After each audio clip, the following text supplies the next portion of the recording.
This is Metabolic Radio, the podcast dedicated to keeping you informed when it comes to everything fitness. My name is Taylor Empey, and with the help of my co-host Shane Pace, we aim to expose the truths about the health and fitness industry. The information and suggestions given in this podcast should not be considered as clinical or medical advice. Consult with a physician before implementing any information provided on this podcast.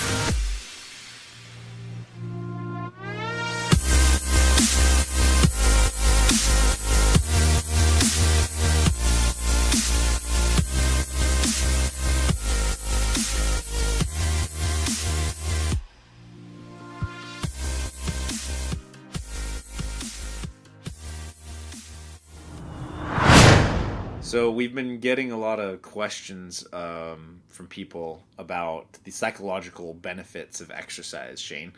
So I think that's like a topic we should definitely cover. Nah. No?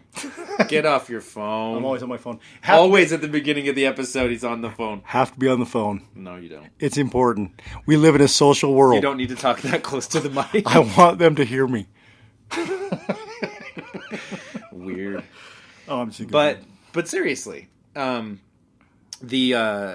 was talking with Sue about this specifically, and she wants to know too what the psychological benefits of exercise are in terms of as a treatment for anxiety, depression, how it affects your body's chemistry, those kind of things.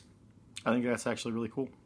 It as a topic, definitely. That's why I want to cover it. So I'll start. Basically, when you're talking about exercise and its effects, there's been a lot of research done. In fact, the majority of research you're going to find in terms of how exercise impacts psychology is going to be oriented around aerobic training.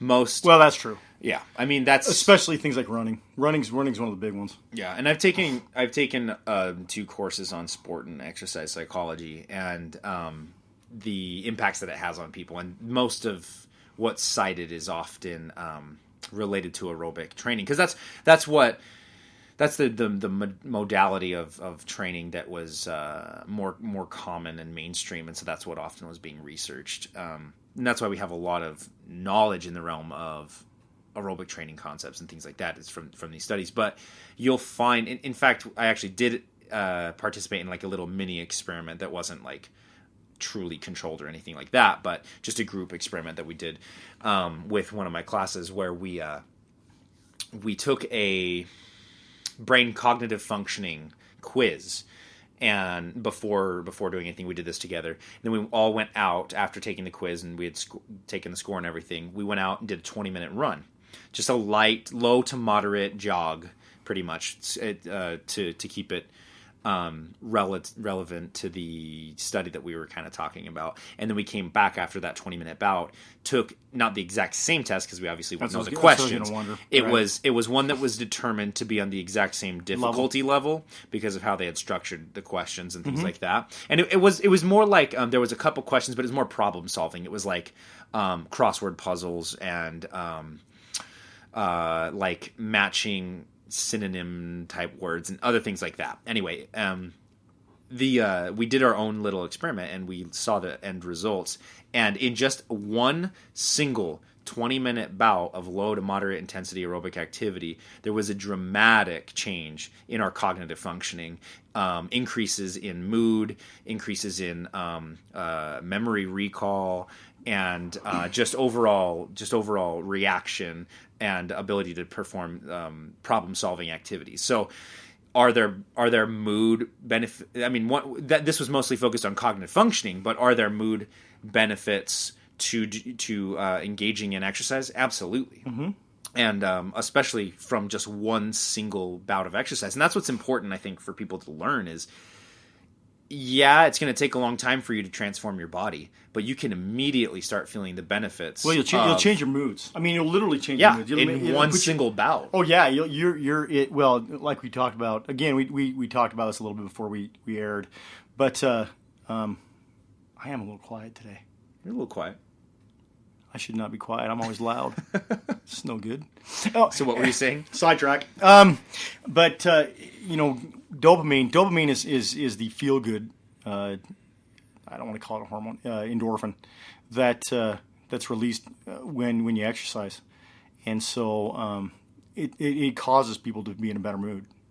Yeah, absolutely. And there's I'm going to be quoting from this. Oh, are you? Yeah, this is actually that's cool. So what are you reading? I am reading from helpguide.org. On the mental benefits of exercise. Yeah, and there's some stuff in here that I think needs to be quoted, but we'll do that as we go. So I think when I'm talking about using exercise or physical activity as a means to treat depression and anxiety, that was one of the main reasons I started using fitness. Originally? Yeah. So I originally got into fitness through martial arts, but it wasn't because I was interested in fitness. It was because I was interested in martial arts, and I wanted to become better at martial arts, so I wanted to work on my fitness. You just wanted to hit people in the face. No. You know me. I'm a very defensive fighter. You are. Anyway, so... But you still want to hit people in the face. Sometimes. All right, just kidding. But Taylor's really mellow, actually.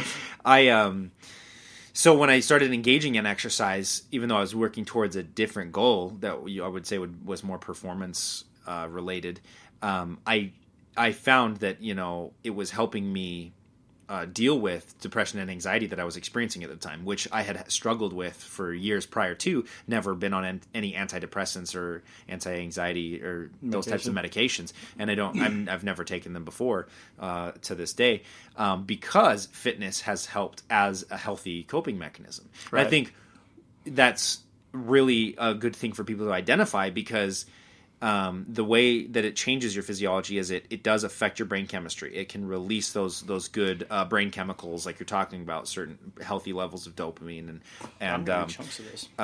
Just changing the biochemistry that's going on in your body, oxygenating your brain,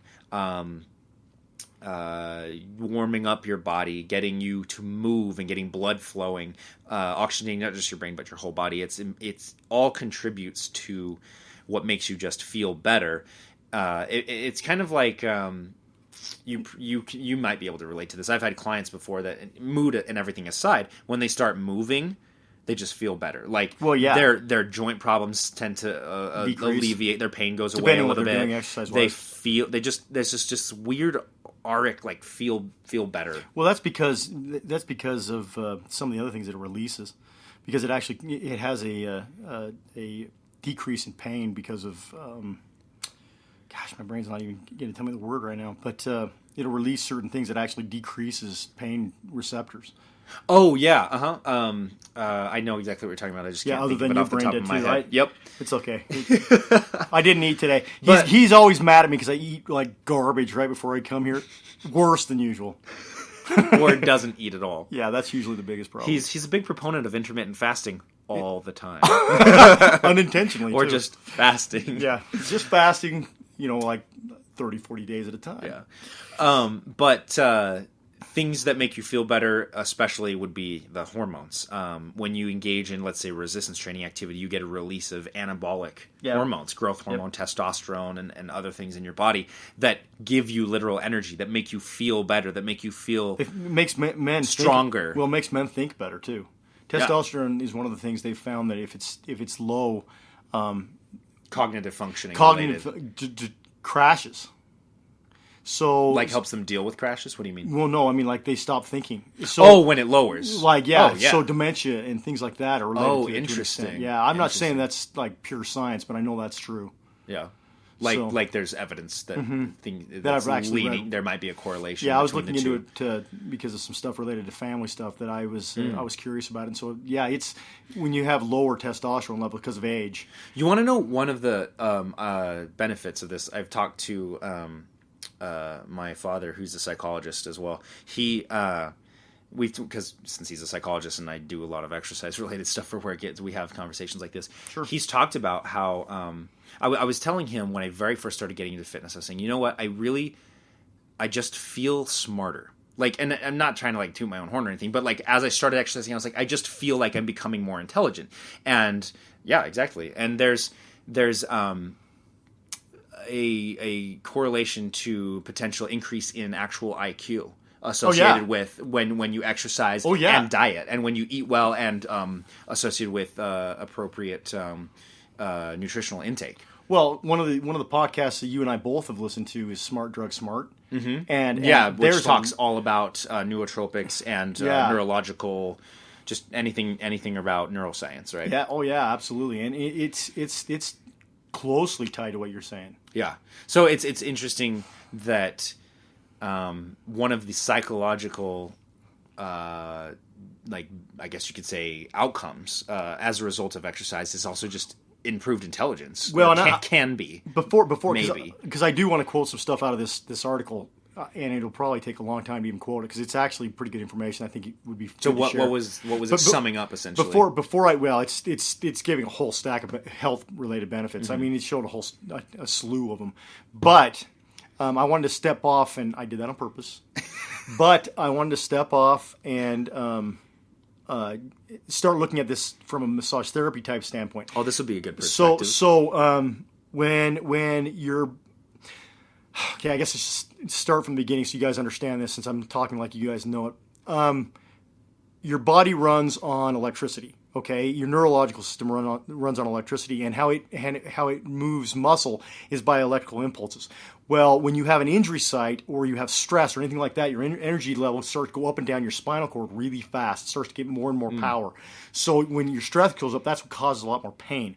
When you have an injury site, even if it's years before, when you start to stress out, you'll have it actually go down those tunnels because it's an open pathway in electricity. Oh, interesting. So, and that never closes, okay? Once it opens, that's an open floodgate forever, okay? You can have the site completely injury-free. You can have the surgeries or whatever you have to have done to make it so it's not an injury anymore, and you will have the exact same pain when you stress out because the electricity starts to send it down there. So that could be one of the correlating factors between why people experience joint or stress in specific areas of their body. Yeah, oh yeah, for sure. Interesting. There's tie-in for sure on that. Yeah, absolutely. Well, and that's the reason why you get trigger points and other things that are recognized more by massage therapists than anybody else. Mm-hmm. Physical therapy deals a little bit with trigger points.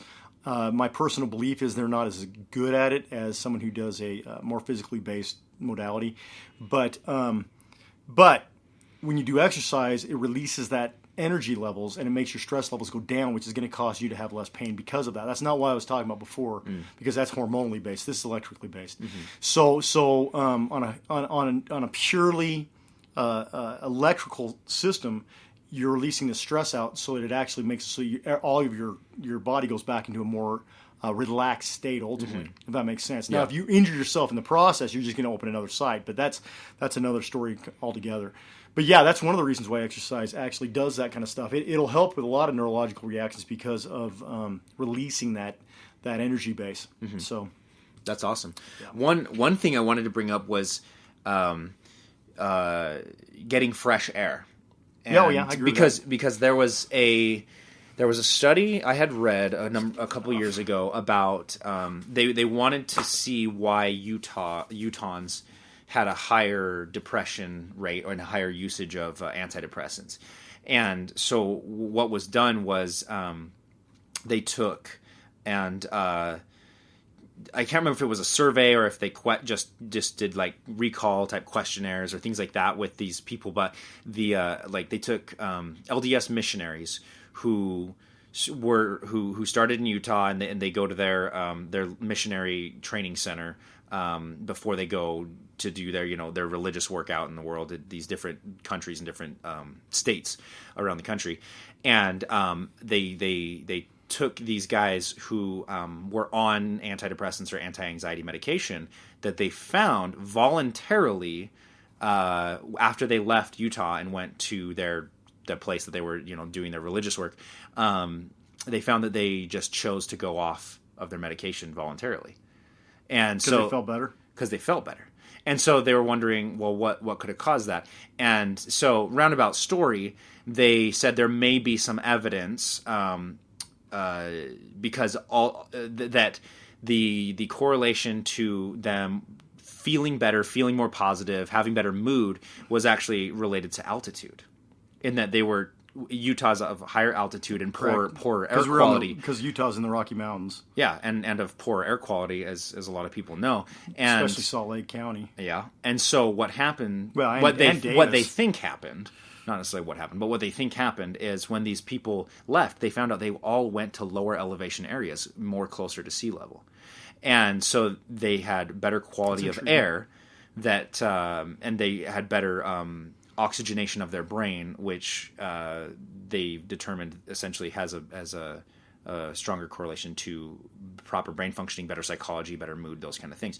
Now, there's other factors to be considered because all these people went to different areas, and there's potential limitations and whatnot. Like they went on this mission of doing religious work. Could their religious work have been what increased their mood? That's or they just felt like they had a better sense of contribution or something like that. That could have improved their mood. That could be a limitation. Well, and again, because you can't. What is that saying? Correlation versus causation. Yeah, it doesn't necessarily mean it, but it shows more likelihood. But it's a potential evidence to a link, right? It just isn't a true study. Yeah, but it's interesting that there was such a dramatic prevalence of that, and so it goes to show that. And there's other.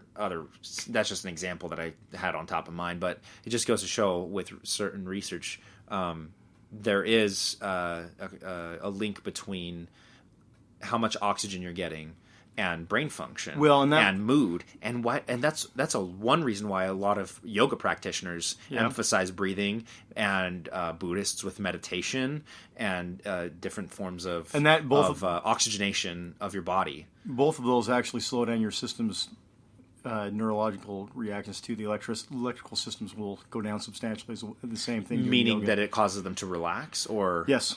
So does that improve their mood? It would have to. So that basically lowering their stress levels. Okay. Yeah, absolutely. Because like I said, when your electrical impulses increase, your pain increases automatically. It has to. Oh, interesting. So why does that happen? Because it starts to release. That's the reason. Okay, so on a spinal cord basis, so an injury, you have an impact. Okay, we're going to talk from the very beginning, work through this.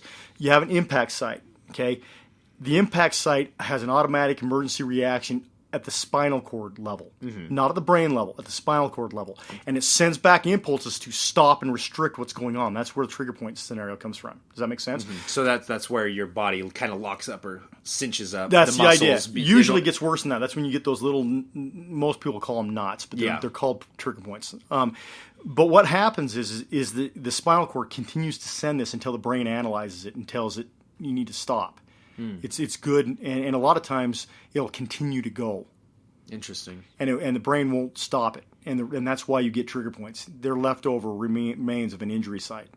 So they're just electrical impulse communications that are being continually sent, even when they don't need to be. Right. And so that's interesting. That's why when somebody goes in there and manually presses on them and works it and knows what they're doing and does it right, it'll relax and cause it to stop because the brain starts to analyze it and realize that's not an injury site. We don't need to keep doing that, and it stops that. Okay. But, like I said, once you have a hole in it, what's a good example? A hose.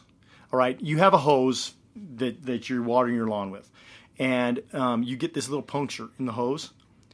The best source for water to get out is the first hole. So it'll start shooting out that hole automatically. Now, if it's small, it's not going to shoot out a lot of energy, but it'll shoot out some, okay? And it will always do it because it's not ever completely sealed off. Does that make sense? Yeah. That's what happens in the neurological system. So when you have it going through the system and you have this injury over here, as soon as it opens up, it says, well, now I have a source to send my electrical impulses out. So when the stress levels go up and you have your electrical impulses going up and down your spine, it says, here's an open spot that I already know about. It leaks out there. And it shoots out there. It doesn't leak out there. So all of a sudden I had a car accident, not me personally, but somebody had a car accident, and their neck will be bad. Okay? They get it all worked out. They go to a chiropractor. They go to an MD or whatever, and they work it all through. And they have it. I mean, they go through. We're going to use this on the perfect scenario, and they have no spinal problems. Everything's set up right. It's all in perfect position. Okay. As soon as they start to stress out, their neck will start to straighten out because it's sending the electrical impulses down an already open path that causes that neck to straighten back out. Interesting. Does that make sense? Yeah. And so what will happen is your pain levels in that spot, you'll feel like you were in a car accident.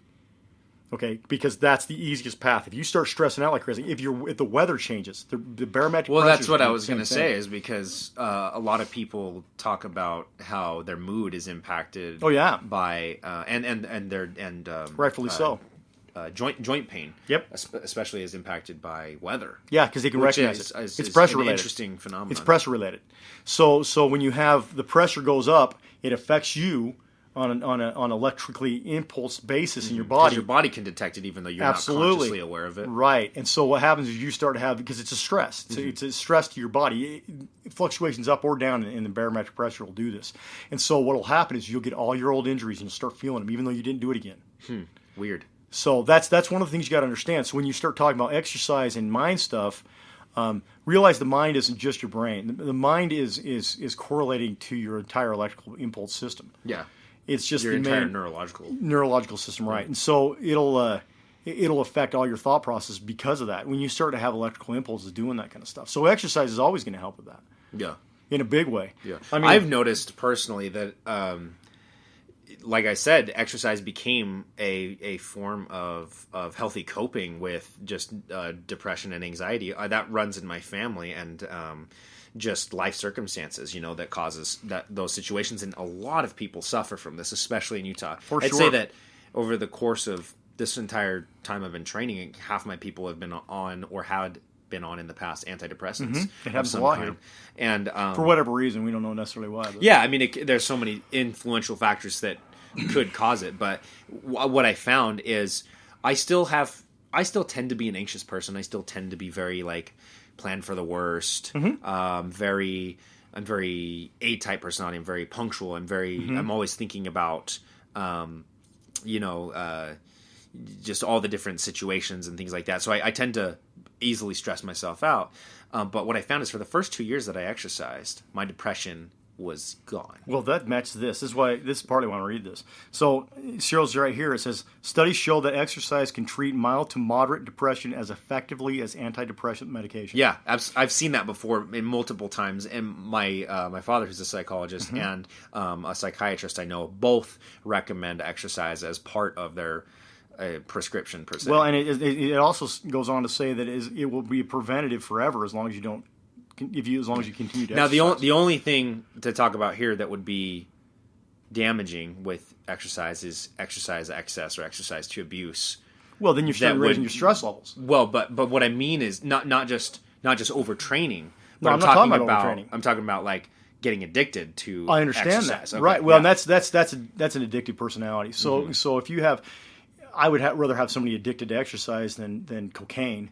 But it's like the lesser of two evils, but it's still an addiction, and it can still be unhealthy. Anything that you get addicted to can be overly unhealthy. I would still rather have them doing something healthy that's related to exercise. It's a control mechanism, and it's an addiction that whether the behavior itself can be healthy, the excess is not something that is healthy mentally on a person. Absolutely. And sometimes physically. Because sometimes these people who, it's very apparent in athletes, people with eating disorders, for sure. And just people who kind of can't function without exercise, they can tend to lean towards overtraining themselves to the point of injury or just chronic stress. Yeah, you're right on that too. Yeah, or acute sometimes. I wanted to throw this out too. Exercise is a powerful depression fighter for several reasons.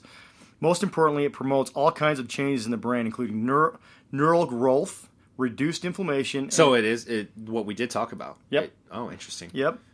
Then it's talking about endorphins.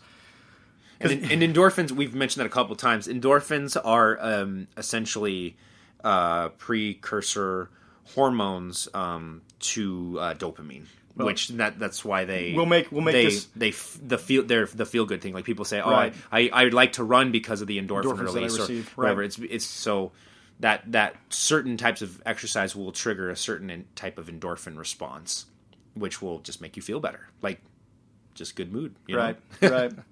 Right. I mean, it goes on to talk about anxiety, which we've already covered to a large extent. Oh yeah, so and stress. That's one thing that I found actually in my own personal experience was like I said, the first 2 years no depression. Right. Anxiety was very manageable, and my anxiety is always just kind of there, and it's just manageable. Sometimes it flares up, and sometimes it doesn't. Right. But I noticed my depression came back after certain triggers had triggered it, and I went into kind of these short bouts of depression, and I realized that I thought that exercise had cured me essentially. Right. But it's a treatment. It is a treatment as long as you continue. Yeah. Because it's not something that you're going to get it won't stop being effective. It'll keep being effective. Well, to keep being effective, but one thing to note is that it isn't a cure. It is not a cure, no. Yeah. And so that was a really interesting experience for me to go through, because I thought for 2 years, I was like, I'm depression free. This is amazing. I feel great. I was on top of the world. I was doing amazing things. And then, certain things happened, and I just went into a bout of depression, and I was really worried about that. But, long story short, still focusing on exercise and helping other people, to live a healthier lifestyle through exercise made me. What are you smirking at? It made me. I'm just thinking. It brought me back out of it. And I know. I'm going to give you. I'm grief. not in a bout of depression right now. Taylor's stud, so I'm going to give him grief for 2 seconds just because I found it humorous. He's sitting here as I'm telling a story, just like smiling, and he's smirking at me. Right, he's telling something serious, and I'm laughing. But I was going to say. So you were depressed about being depressed. Yes, it was like meta depression. A double depression. Oh no, I'm getting depressed. This is making me depressed. That saddens me so greatly. That's funny. No, I believe it's true. I believe it's true. There's someone listening right now that is absolutely, and I don't want to make fun, but that just hit me as funny. I apologize to all the people I'm offending right now. But I wanted to read this too. So, exercising regularly shows ADHD improvement.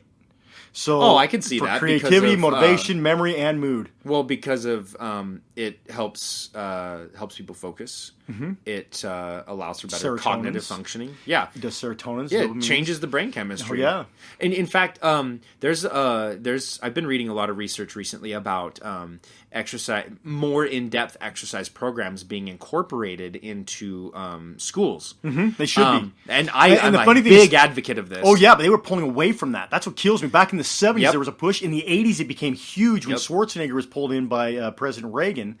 And then it started to die and taper off to nothing. And they wanted to put dollars towards other programs, right? And they were starting to pull, quote unquote, more important. Absolutely, they were starting to pull all the physical activities, and they were starting to take them out of schools.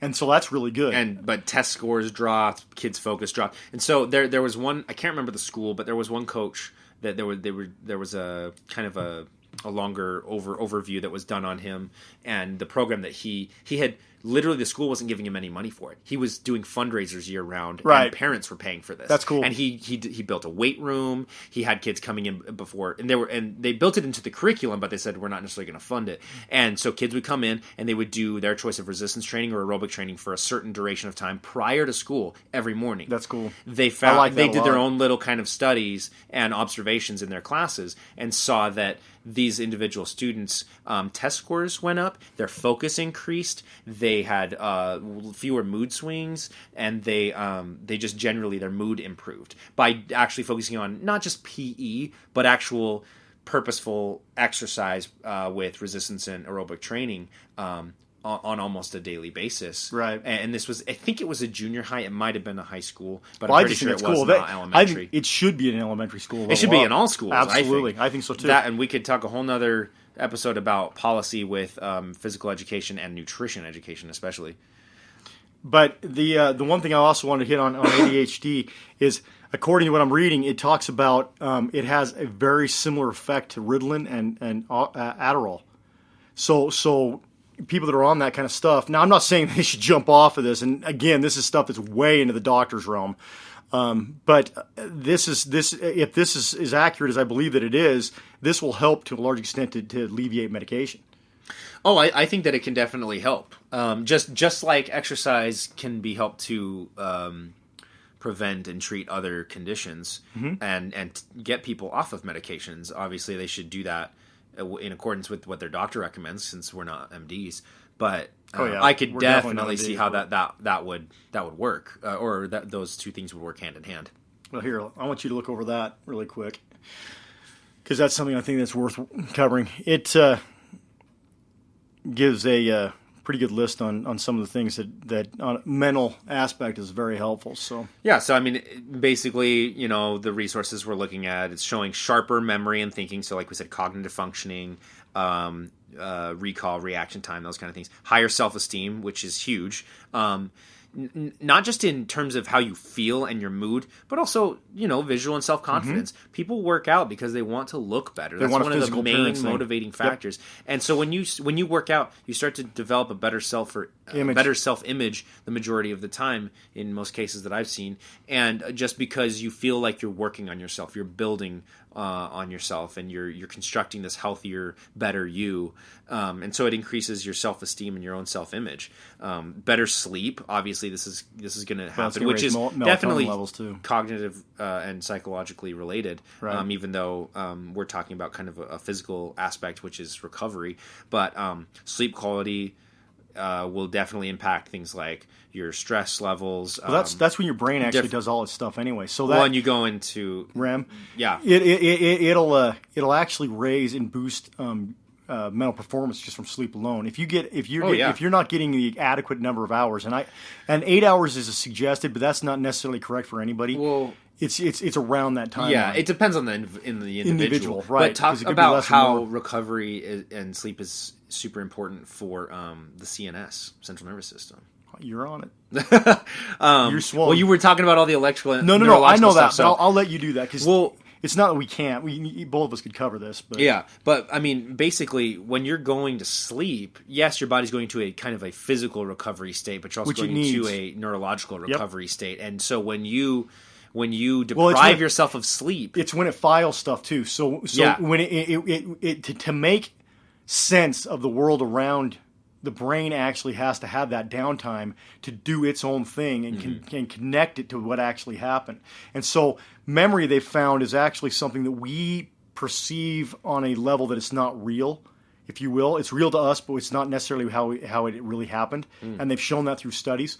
But when you sleep, it makes it more solid, it makes it better, and it makes it so that you understand things a lot more. You mean correctly. Like your perceived reality? It is the actual reality, right? Because everyone's reality is skewed. There's reality, and then there's your own interpretation of reality. Which this is now getting philosophical instead of psychological, which I'm okay with anyway, because it's all part of the mental thing. Because that's part of mental health.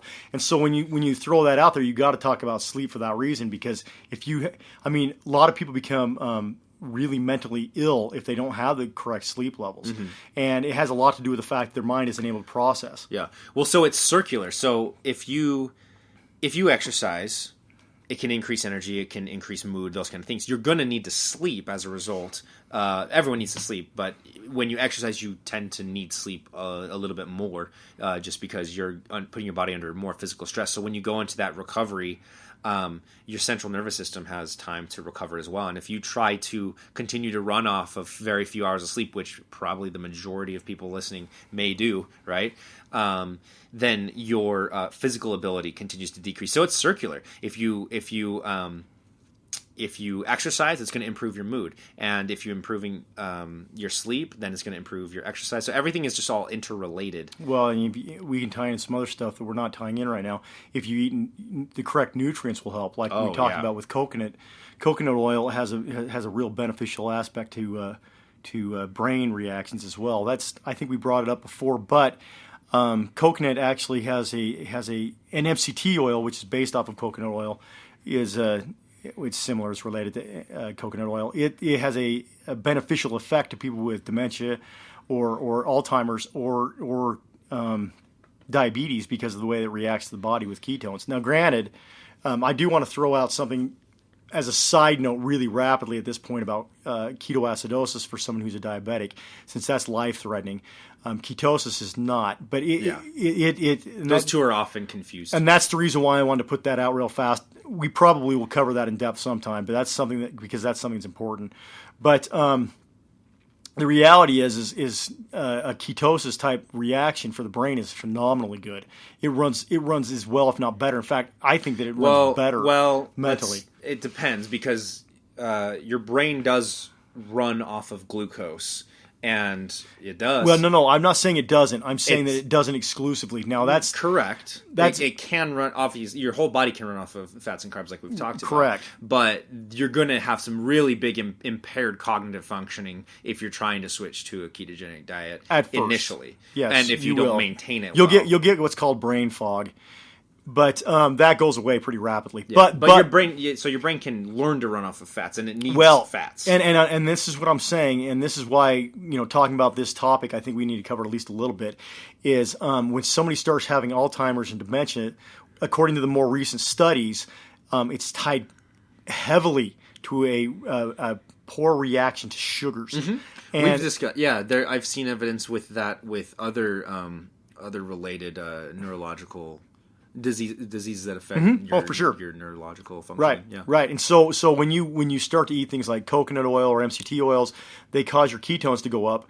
And as long as your body runs somewhat correctly, it will take care of a lot of the problems with the brain. So nutritionally speaking, benefits of exercise and nutrition together is where you're going to have the biggest reaction in your brain and your neurological system. Wasn't the ketogenic diet developed specifically for people suffering from epilepsy? Absolutely, originally. Yeah. So, which is neurological. Yep, 100%.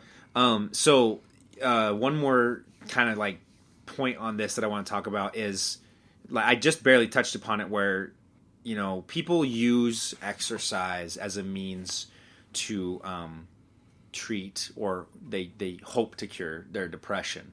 And it's an important thing to use as a tool to help do that. And I think going more of any type of natural route that you can to treat those kind of issues, anxiety and depression, is better than just having to resort to medication. Agreed. if you don't need it. There's people that definitely have severe cases that need those kind of things.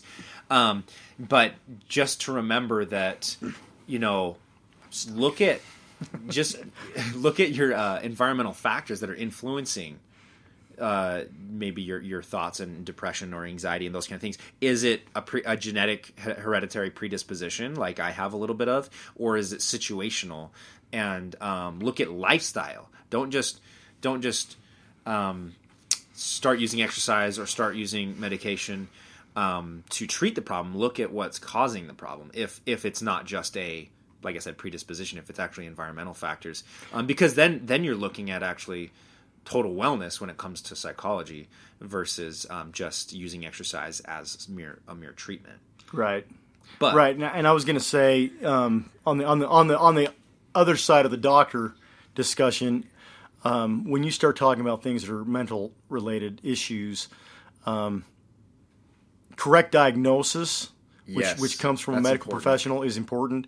Do I think that you can actually self-treat? I do believe you can do it 100%. However, it takes a certain level of knowledge and education. It isn't even that. You're right on that, but it's not even that. It has to do with the fact of when you're talking mental health or mental issues or potential mental issues, you have a high risk because you can't consciously see what's going on outside of yourself. You can't be objective as well. Right, absolutely. I'll bring up a chess game. If you're playing chess and you know how to play chess really well, and you stand back and you're not actually in the game and somebody else is playing chess, okay, and you're watching their moves, you can see all the moves that you would not see when you're actually playing because you're outside of the situation. Yeah.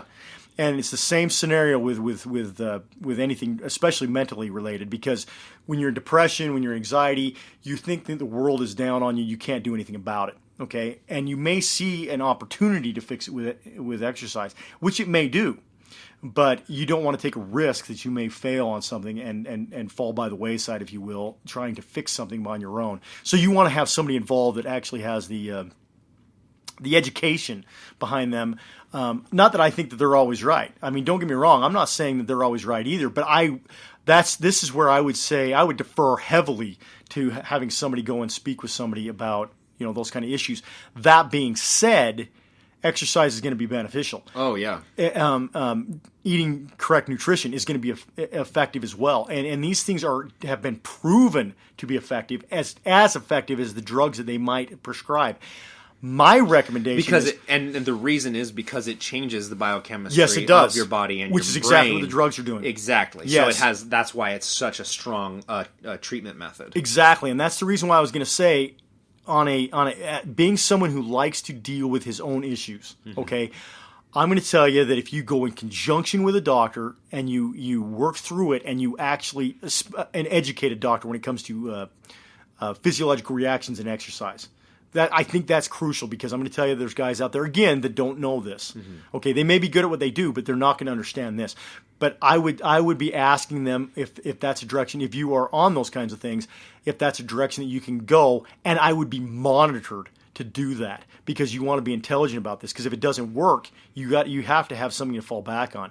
The problem is most of these things that are done by medical people are Band-Aid based.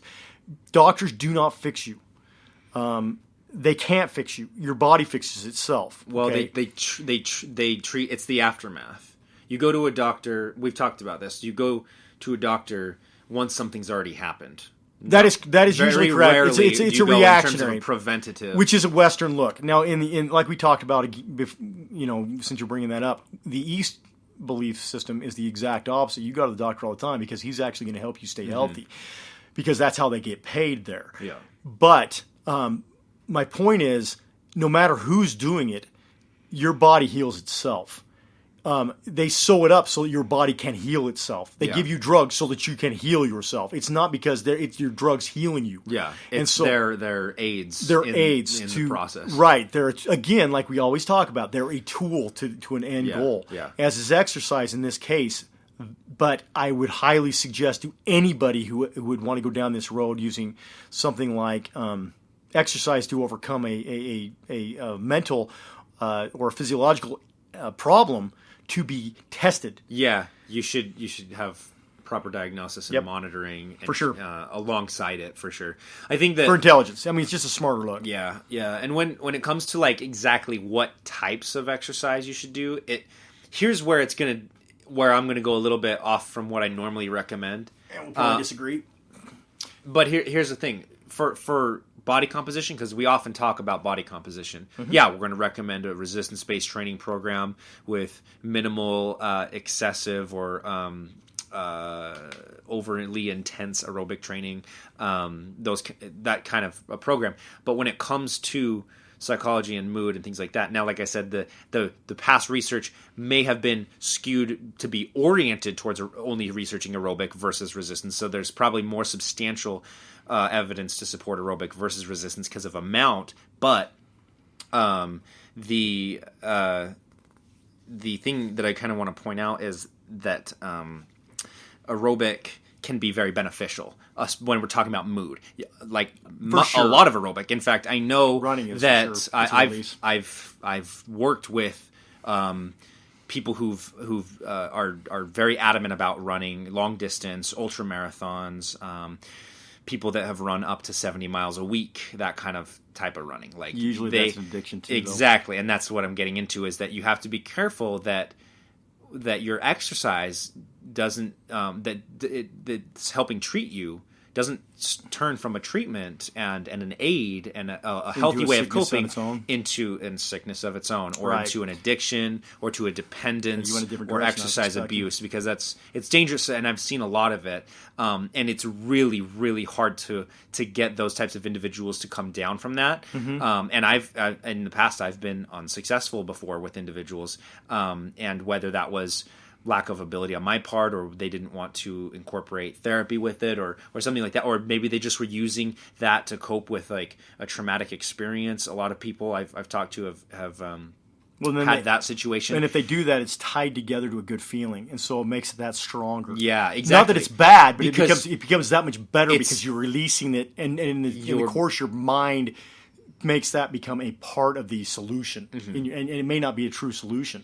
It just is. It's just a Band-Aid to an extent. Yeah, and it feels so good that you don't want to stop, and you want to do more and more, which is very indicative and relevant to drug addiction, which is essentially what's going on in your body. You're just creating your own addiction to a certain physiological response. So that's one of the potential things you want to just be mindful of when you're using exercise as a coping mechanism for psychological issues. Yeah, and that's why I say if you're doing it for that kind of reasons, you want to be able to track it. I'm a big believer in tracking exercises anyway, and I think that everybody should be smart and track, because if they don't track, you don't know where your path is going. It's the only way you can really do that. But when you're talking the potential of using it for something like that, psychological type issues, you really want to be monitored. It's something that because you don't want to make a mistake. It's something that you don't want to make a mistake in if you have somebody who's educated behind it. That's why I highly recommend that. But I kind of want to do a summation on this because I think it's important. So what does exercise do for you? This is good. Let's increases, do a list of the benefits. It increases, it makes it so that you release a lot of the endorphins that are based on feel goods. So on a physiological reaction type scenario, you feel better emotionally as well. Just because the chemical change that is released when you're exercising is pretty heavily great towards the feel goods, if you will. You sleep better because it releases a chemical called melatonin into your body and increases the capacity to actually absorb it. And that helps in sleep. So as long as you're using it in the correct way, you should sleep better. Now, granted, some people have a different reaction, but again, we're all different individuals. It releases stress. So for me, I have a pretty high aggression level. I'm not someone who goes out and hurts other people, but when I get really angry, I want to do something physical. And so like lifting weights, boxing, things like that actually makes me, boxing with a bag, because I don't actually go box with somebody anymore. But those kinds of things are things that release stress and energies that are mounting against and me. That'll lower catecholamines and cortisol, yes. stress hormone yes. levels. Yes, and when you talk cortisol is something that is released. It's actually a steroidal that is released to deal with pain and injury.